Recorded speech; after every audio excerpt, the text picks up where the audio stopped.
اگر میں نے لوگوں کے حقوق کے حوالے سے، لوگوں کے امانت کے حوالے سے، ملک کی امانت کے حوالے سے، محکمانہ کسی حوالے سے میرے پاس کسی کے حقوق ہیں تو میں ان کو واپس کروں تاکہ میری مغفرت آسان ہو۔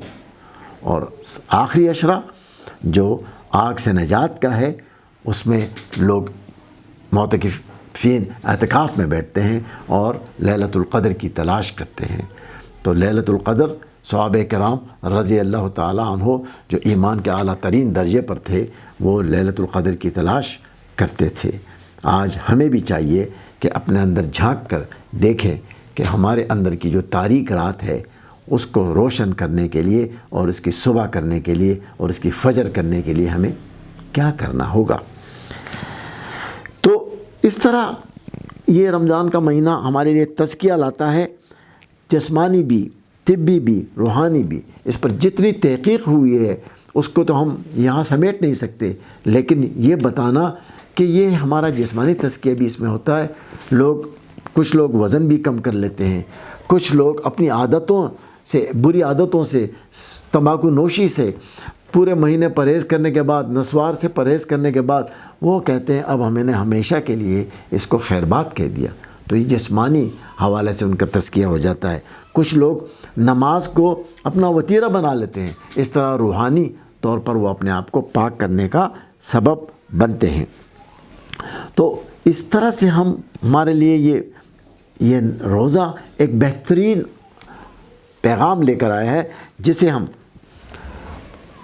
پا کر اور جس پر عمل کر کر ہم اپنے لیے اپنی بخشش کرا سکتے ہیں۔ پیغمبر اکرم صلی اللہ علیہ وسلم کی حدیث مبارکہ ہے کہ جس نے رمضان پایا اور اس نے اپنی بخشش نہ کروائی وہ ہلاک ہو گیا، کیونکہ یہ تو رحمت کا ایک مہینہ تھا۔ اس میں جا کر بھی وہ ناکام لوٹا تو اس سے بڑی غفلت ہوئی، اس نے بڑی زیادتی کی اپنے ساتھ۔ تو یہ توجہ بہت اہم ہے کہ ہم اپنے اس رمضان کو اس توجہ کے ساتھ منائیں جس توجہ کے ساتھ اس کو منانے کا حق ہے۔ کہ دیکھیے، توجہ پتھر کی سل کو خدا بنا دیتی ہے، اور توجہ انسان کو دیوتا بنا دیتی ہے، اور بے توجہی اللہ رب العالمین کی طرف ہو جائے تو پھر ہم اپنے رب کو خدا نہیں مانتے، اس کا حکم نہیں مانتے۔ تو یہ وقت ہے توجہ کا، وقت ہے کہ ہم توجہ دیں، اپنے رب کو رب العالمین مانیں اور اپنے اعمال کو اس کے اقوال کے اور اس کے احکام کے مطابق ڈھالیں۔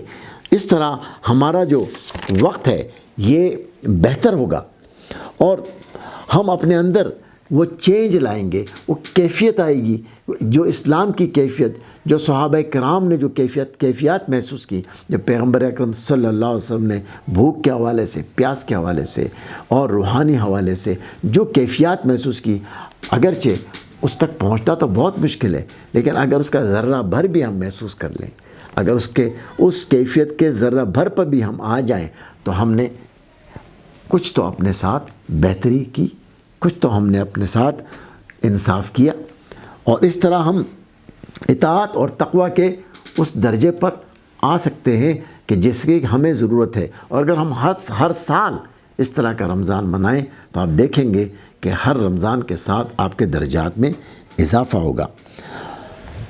روزے ہی کے حوالے سے افطاری کا وقت انتہائی اہم ہے، اور پیغمبر اکرم صلی اللہ علیہ وسلم نے فرمایا کہ کسی کو افطار کرانا ایسا ہے جیسے آپ نے اس کے روزے کا ثواب آپ کو مل گیا۔ افطاری وہ موقع ہے کہ جس میں برکت ہی برکت ہے، افطاری وہ میگنٹ ہے جس کی طرف خوان خود بہت کھینچے چلے آتے ہیں۔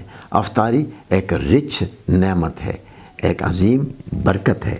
تو جتنی آپ افطاری کرائیں گے انشاءاللہ تعالیٰ آپ کا دیا جو ہے وہ ضائع نہیں ہوگا، بلکہ اس سے مسلم معاشرے میں محبت اور اخوت پھیلے گی۔ اب دیکھیے، دوسری طرف ہم دیکھتے ہیں کہ قرآن کی وہ تعلیمات ہیں فرقان، جو فرمایا کہ ہدی للناس وبینات من الہدی والفرقان، تو فرق کر دینے والا رمضان، فرق کر دینے والا ہے۔ دیکھیے فرق صاف ظاہر ہے، پاکستانی معاشرے کو لے لیں یا پورے اسلامی معاشرے کو لے لیں، آپ دیکھیں گے کہ رمضان کے حوالے سے ایک خاص فرق ہمارے سامنے آتا ہے۔ اس فرق کو اگر ہم موٹا موٹا دیکھیں گے تو نظر آئے گا، باریک کر کے دیکھیں گے تو ہر چیز میں نظر آئے گا۔ ہمارے کھانے میں، پینے میں، اٹھنے میں، سونے میں، جاگنے میں ایک فرق نظر آتا ہے، اور وہ فرق ہے کہ دوسرے وقتوں میں ہم آلموسٹ نان قرآنک ہوتے ہیں، یعنی قرآن کے عمل کے ساتھ ہمارا کوئی رابطہ نہیں ہوتا یا بہت کم ہوتا ہے، لیکن اس دوران ہم قرآن کی اس آیت پر کہ وَكُتِبَ عَلَيْكُمُ الصِّيَامُ كَمَا كُتِبَ عَلَى الَّذِينَ مِن قَبْلِكُمْ لَعَلَّكُمْ تَتَّقُونَ، تو تم تقوی کے راستے پر لگ جاؤ۔ تو ایک مہینے کے لیے ہمیں یہ ایک بہترین کورس کرا دیا جاتا ہے، تقوی کا، ایمان کا، صبر کا، توکل کا، اخوت کا، انفاق فی سبیل اللہ کا۔ یوں دیکھیے، بلکہ اس کو یوں لیجئے کہ قرآن جو کتاب میں موجود تھا اب زمین پر چل کر آپ کے سامنے ایک ایک عمل کو کھول رہا ہے۔ اور توکل ہم کرتے ہیں، ہم اپنے سامنے، ہم رات کو افطاری کرتے ہیں، صبح سحری کے بعد ہم اللہ کے اوپر اپنا معاملہ چھوڑ دیتے ہیں۔ ہم جانتے ہیں کہ جو کچھ ہم نے کھایا ہے اس نے نہیں چلنا، اصل میں اللہ پر ایمان کا ثبوت ہی توکل ہے۔ تو امید ہے کہ آپ اس شعور کے ساتھ یہ روزہ رکھیں گے، اور اس شعور کے ساتھ جب آپ اس روزے پر عمل کریں گے، اپنا رمضان گزاریں گے، 30 دن گزاریں گے، تو دیکھیں گے کہ آپ کا روزہ آپ کو بہتر ییلڈ دے رہا ہے، آپ کو بہتر پروڈکٹ دے رہا ہے، اور آپ اس کے بعد ایک بہتر پروڈکٹ، ایک بہتر مسلمان بن کر نکلیں گے انشاءاللہ۔